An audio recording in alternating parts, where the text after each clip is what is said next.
Hey guys, welcome to the channel. I wanted to go over today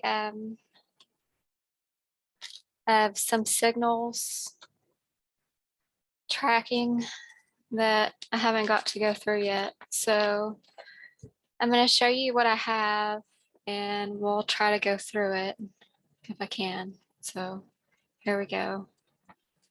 The first thing I have is an RTR SDR. And you can get these on Amazon for around 30 bucks. The next thing I have is a female to female adapter for the SDR. And then the next thing I have is an amplifier for the SDR. And I'll try to link everything in the description below. And the next thing I have attached to that is an antenna. So that's what I'm going to be using today to try to scan for signals around me. I may switch because I do have wideband, ultra wideband antenna, and I want to try it out, but I may not do that today. I'm going to try it another day, but we'll see how it goes. So I'm going to plug that in to one of my USB ports. There's software that you need to download to be able to use this. I have it on my Twitter. If you want to go through this and do the same thing I am, then just drop a comment and I'll try to post the link for the instructions on how to install everything. I'm going to bring up what I want to work off of. So sorry, this might be kind of a dull lull. All right, real quick while I pull everything up.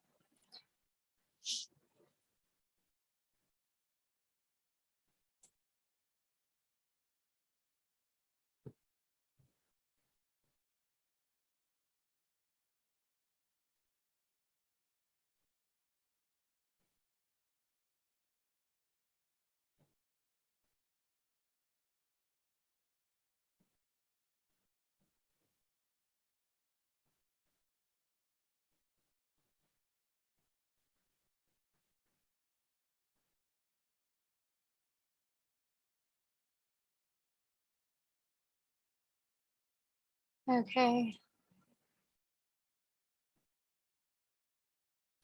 And the paper I'm working off of is someone else's paper. So they did some scientific research into finding frequencies. His name's Clint, and I've actually talked to him on Twitter. So he is a real person. He actually did find his frequencies, and this is a paper I'm going to be going off of today. So I'll kind of share my screen and walk through it real quick.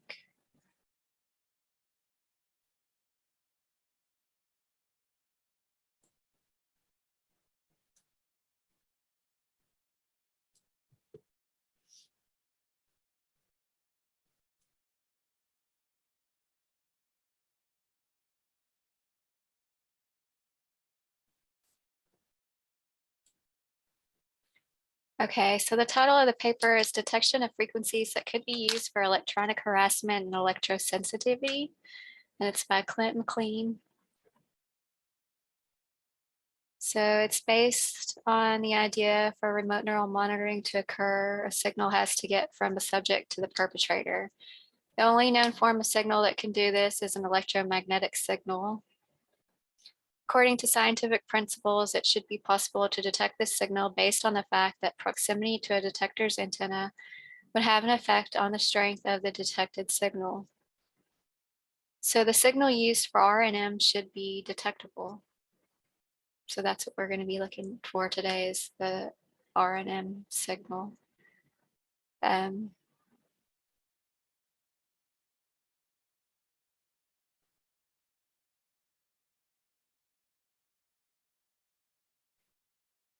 You can think of the system used for RNM as a light that's reaching you. You have specific frequency, though, of this light that you re-radiate. Other humans and objects do not re-radiate it the same as you do. These are called resonant frequencies and are unique to each of us. This light can go through other objects and it can reflect off metals and reach you. When it reaches you, and if it's your specific frequency for your mind, then it will re-radiate from you, and this re-radiated light will flicker based on the electrical activity, EEG, of your mind, and that's because it modifies the original signal. Someone else, a perpetrator, can detect this light from further away and detect how it's flickering, even if it's reflected off of a lot of objects to get there. Your EEG then is in the flickering and is used for R&M. Because the information is in the flickering of this light, you need only the smallest signal for it.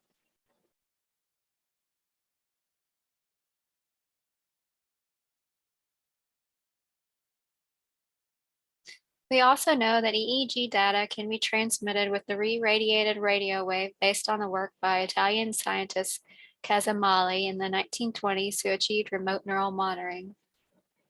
Using an oscillator, he broadcast radio waves towards the subject with EEG being detected using a receiver connected to a galvanometer. Casamali, 1923, 29, 34, and 35. And it's shown in the figure here.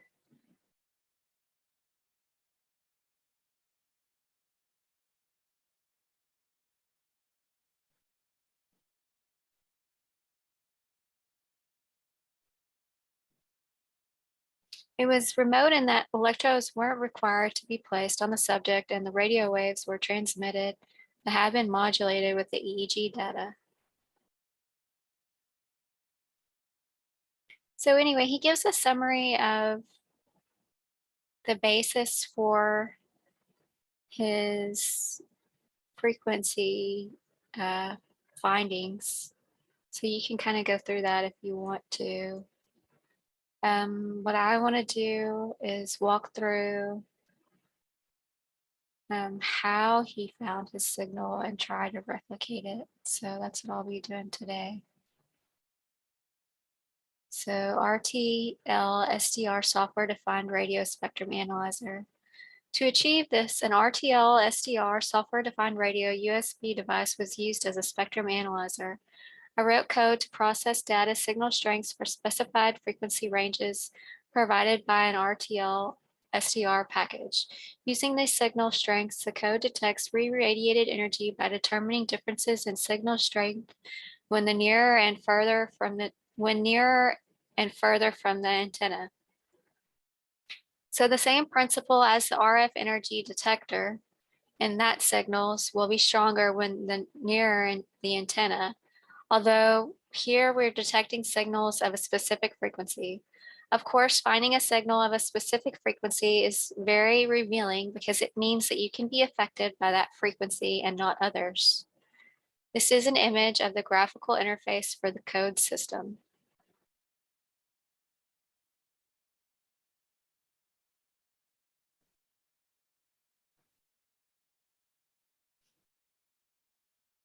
So it shows the re-radiated energy and it shows the one beacon of one frequency mainly that's emitting.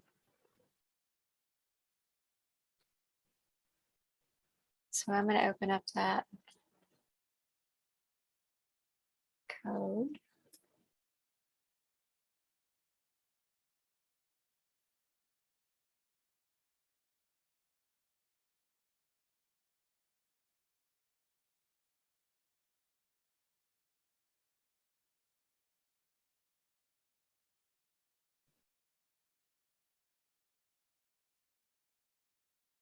Okay.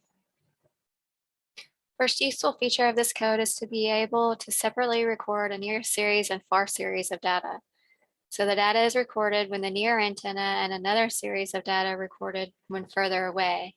The strength differences are then compared. The data is also averaged since the signal strength of a signal will often vary and we want to determine whether it's an average stronger when we're near the antenna or not. It's also useful for extracting a signal when there's a lot of RF noise around it. So a signal of consistent strength that has a greater average strength than the surrounding noise, where the surrounding noise at times even exceeds the signal itself, can still be detected. Note how averaging the data extracts the signal from the noise in this image. Frequencies can also be zoomed in on with this image using near red, far blue series data showing the differences in signal strength.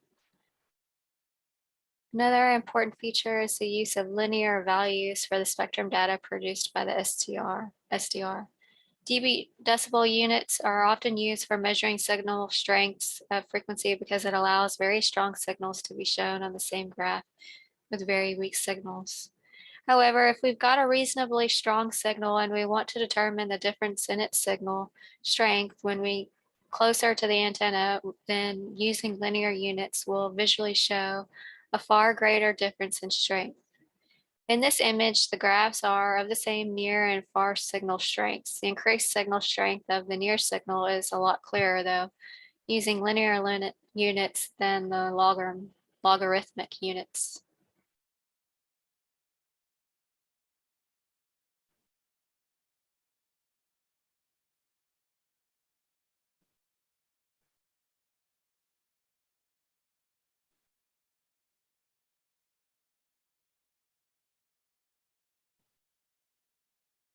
Using directional antennas increases the detection effectiveness because we can create a scanning region that receives more of the re-radiated radio energy from ourselves. When we're not in the region, and if it's not pointing towards the original source of the energy when it should be a lot less. When we move into the region, it can receive the energy from ourselves. Since the directional antenna is not receiving a lot of energy from the original source, the extra energy should be far greater, so it's a lot easier to detect as shown in this image. So the antenna that I have is not directional. It's just a regular antenna. But this one I have is an ultra wideband and it is directional. That's what this one is.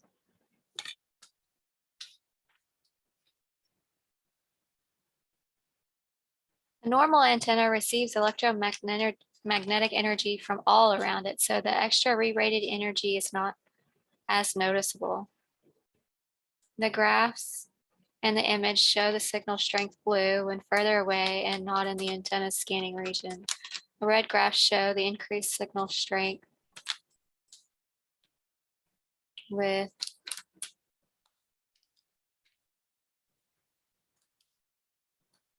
when closer and in the scanning region.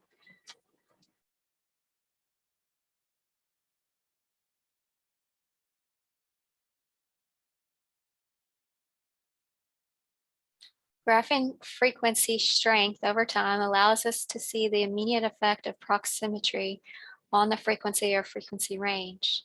Either a frequency can be selected or a range of frequencies just by zooming in on the graph. So we can move closer or within the antenna scanning region and note the recorded effect at that point in time. If the frequency strength starts increasing based on our movement towards the antenna, then we know that it's the extra energy is from us and we can detect and see on the graph the movement that it starts increasing. Also, the minimum and maximum values for the visible range are set for the most recent values, effectively zooming in on the changes, so even small changes in strength can be noticed. Red arrows in this image show the signal strength graph over time and its use on a single frequency in a frequency range. Selecting a frequency range allows frequency hopping signals to be detected. Because the signal's frequency could be changing, it wouldn't produce a clear signal, looking more like radio frequency noise. Instead, what could be noticed is an increase in the average noise's floor strength for the region that the signal is in. That's shown in the inset for the image above. Increase in energy for that region could then be still detected and clearly seen in the time-based graph, the movement you are nearer the detector because the re-radiated energy is increasing that entire region's detected energy. This is also useful for detecting changes in strength for a signal that is more gradually shifted in frequency. Here's the image illustration, and it has changed over time from one frequency to another. These changes can still be tracked, though, by evaluating the frequency range that the signal is in.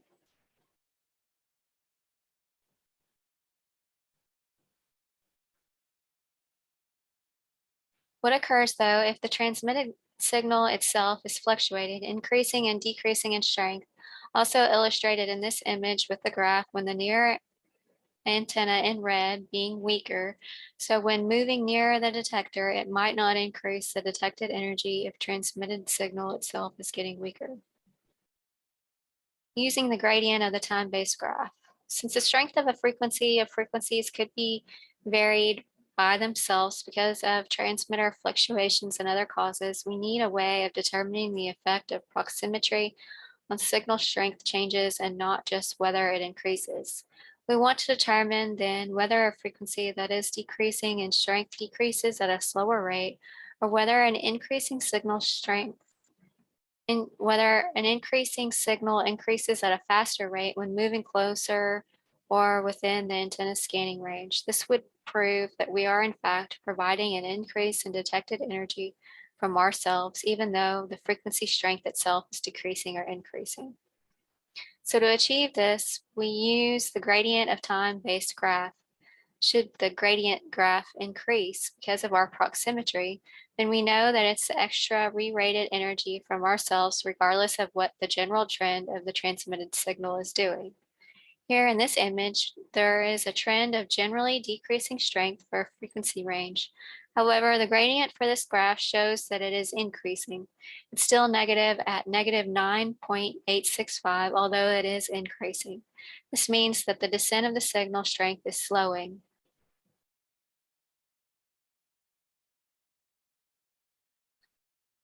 So he goes over his results.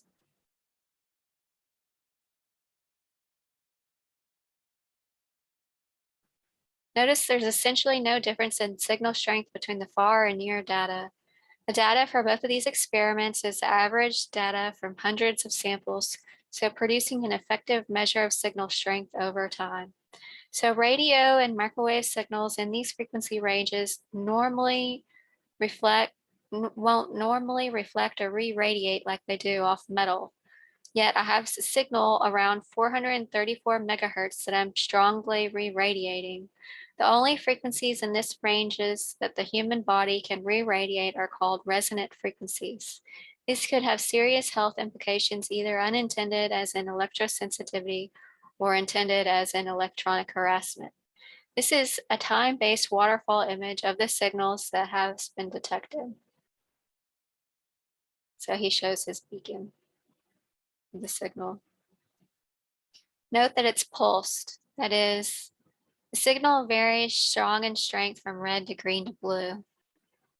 So he's talking about this image, which is the waterfall image, and that's the blue image with the red lines that are pulsed. You can see they're pulsed because they're segmented. So when you see a segmented signal like that, that means that they're segmented, they're pulsed. So they pause and they start again. So it's pulsed. So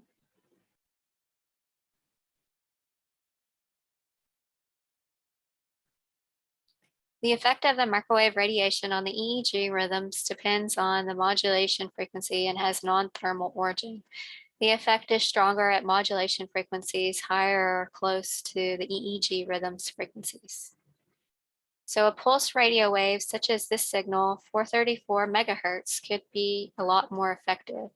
Detecting this signal was a significant achievement since it proved that I was re-radiating a radio wave at a specific frequency. That is, I was receiving a radio wave at around 434 megahertz that was generating oscillating currents within my mind, and those oscillating currents would then generate a re-radiated signal at the same frequency that could be detected from further away. So not only was I receiving a signal, I was also transmitting it. This has very serious implications for electronic harassment and electrosensitivity. After I detected the signal, I went away for around a week or so. When it returned, I thought I'd see it if I could detect it from further away. I'd already achieved the most important objective of detecting it. However, it gets even better than this. Then he goes in to do more research with the satellite dish and sound visual cues. So I won't read that. I'll just go into the research that he already has because I really want to get to it before it gets too late. So here we go. So this is the code. It's on github.com. He links it in the article and I'll link it below.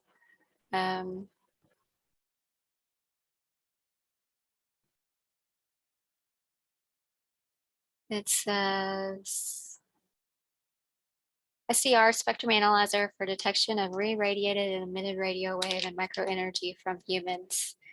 And then he gives the user guide. So let's open that up. Re-radiated or emitted radio or microwave energy can be detected based on the fact that there should be an increase in signal strength when you're near the antenna. You should place the antenna for the RTL SDR on your desk near your computer, or if you're using a Yagi antenna, it should be pointing to where you work at your computer, and it should be preferably reasonably near. The RTL SDR spectrum analyzer then determines when you're near your computer based on your keyboard and mouse input. The signal often increases in strength when you're near the computer, and so also near the antenna, it could be because it's re-radiating or emitting from you. So this is how it determines that a signal increased in strength if it's from you. However, the signal also change in signal strength themselves because they're used for transmitting information, and they do that using changes in the signal strength. So to determine whether a signal is changing in signal strength because of you, this code system averages the signal strength over a longer duration, since this varies less. So the noise is reduced after averaging, showing signals that are essentially or almost hidden in the noise. Where there's a signal that seems to be stronger when you're near, it will be detected as an interesting signal. Based on how often signals are detected as an interesting signal, they will also be placed in a leaderboard list of signals. So this list is for signals that are most often detected as interesting signals. Another list determines the ranking of frequency ranges of 1 megahertz bandwidth based on where the signals within that range are on the leaderboard. Frequencies from these lists are then chosen for further analysis. Because the spectrum analyzer can only analyze a small section of bandwidth at a time, especially with the RTL SDR only having around 2 megahertz bandwidth, it takes a long time to analyze a large frequency range. One frame of data for 400 to 500 megahertz range takes a while. So the most likely re-radiated signals from the leaderboard list are further analyzed.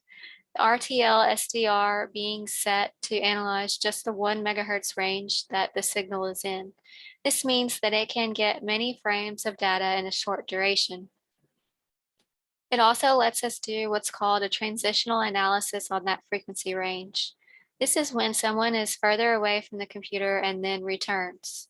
If such a frequency range is being analyzed when they return, and because many frames of data are being acquired for that range, the signal strength for all the frequencies in the range are analyzed for a change in signal strength. The frequency or frequency ranges change in signal strength is graphed for a duration of 16 seconds, 8 before passing a key or moving the mouse, and 8 seconds after. The signal strength before and after returning to the computer are averaged and compared. If it's found that a signal is often producing an increase in signal strength for these transitions, then the code system determines that it could be a re-radiated or emitted signal and lets us know that so we can do more detailed analysis on it. Graphs and controls are then shown for this. These graphs are strength, gradient, and most recent average transition graphs. The record button can be selected to determine whether the signal strength in its gradient graph shows increases when near the computer and decreases when further. This could be because it's re-radiated or emitted signal. The check far to near transition strength increase button allows us to do a transition analysis on the signal and also the 1 megahertz frequency range that it's in. This is achieved moving further away for 8 or more seconds and then returning to the computer and pressing a key or moving the mouse so that the code knows when we're near. The transition signal strength will then be shown on the transition graphs, and the graph for all the previous transitions for that frequency or frequency range and the most recent transition.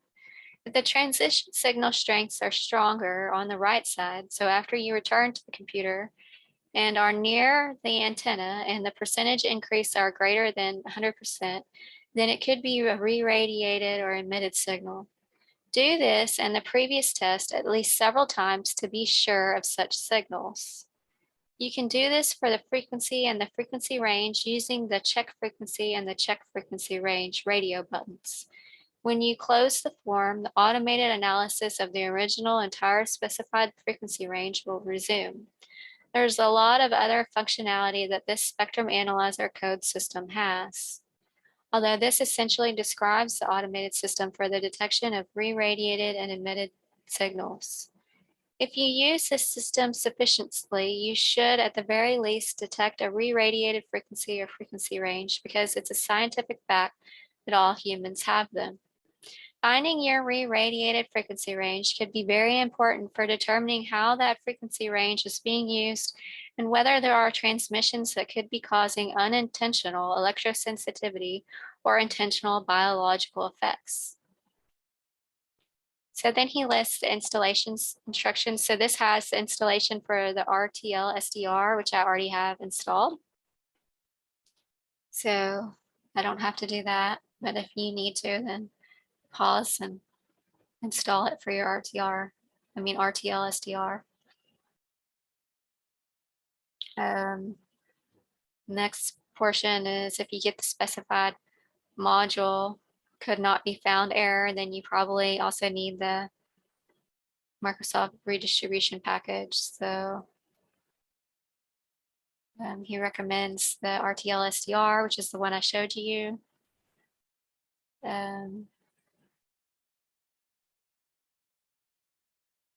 He gives some reading to help you learn how to detect the signal.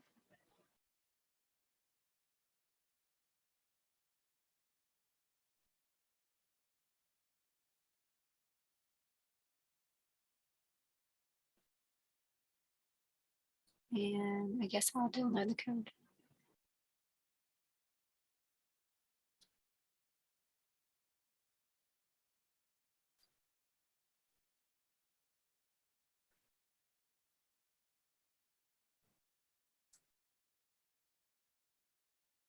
Let's see.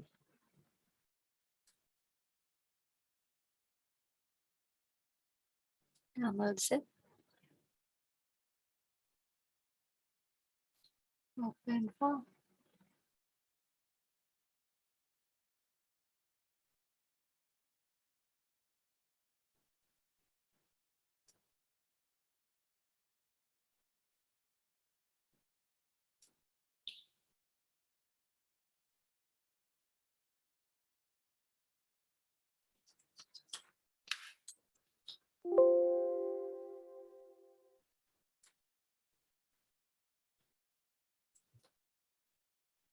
So here's the code. I'm not really sure which one it is.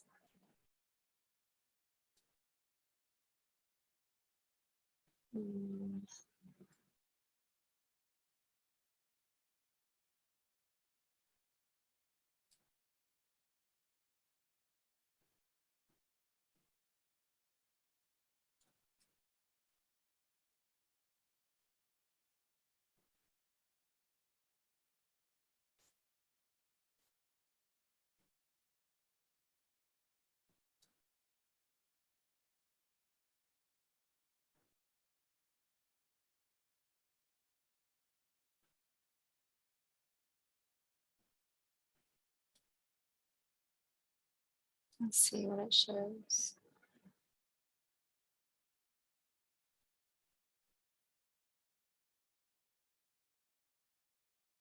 This is actually a software development program, so I don't know.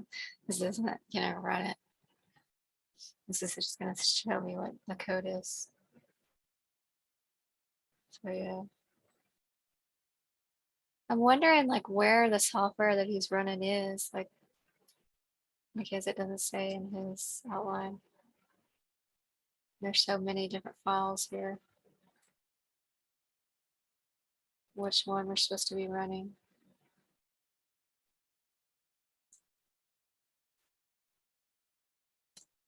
I wish I had better instructions. I may have to ask him on Twitter.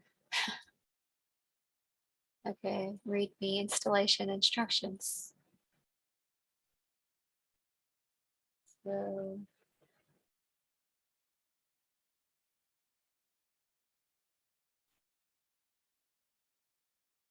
installation instructions.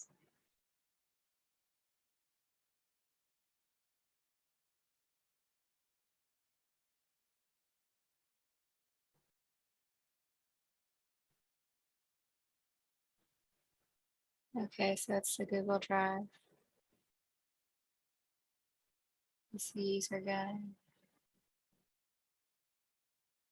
The code uses the RTL SDR library. So let's go back. Okay, so I can't, it's not a hyperlink. So let's click that. I think I clicked that already. Okay, here it is.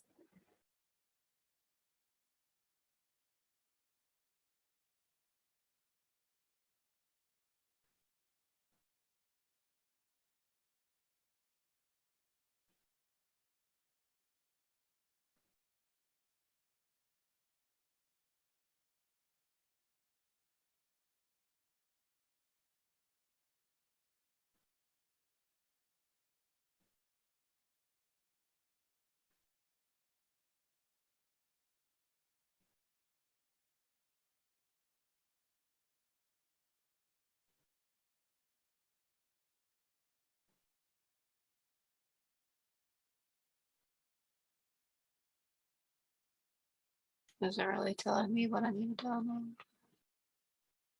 Trying to go through it. Doesn't say. I wish they would, I mean, I wish I knew which file to install because I don't really like that. Um,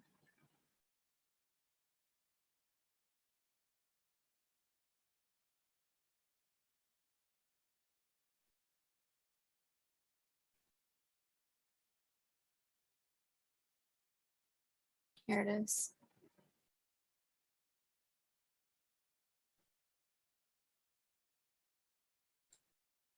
Maybe this is it.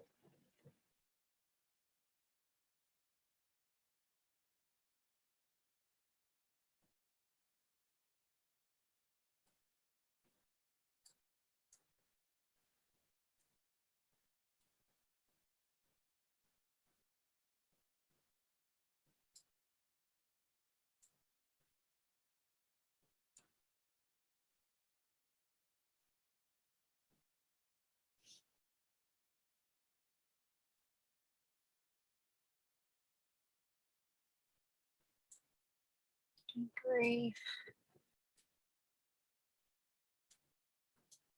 How many hoops? Hoops. More hoops. Really?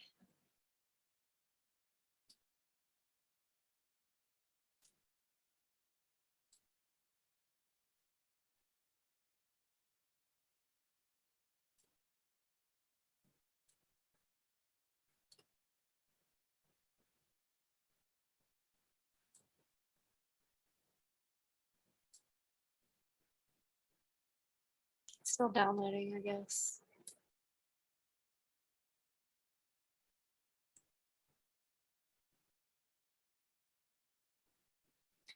Anyway, I guess I'll open my SDR.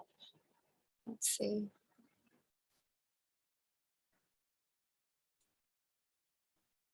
See what the amplifier does.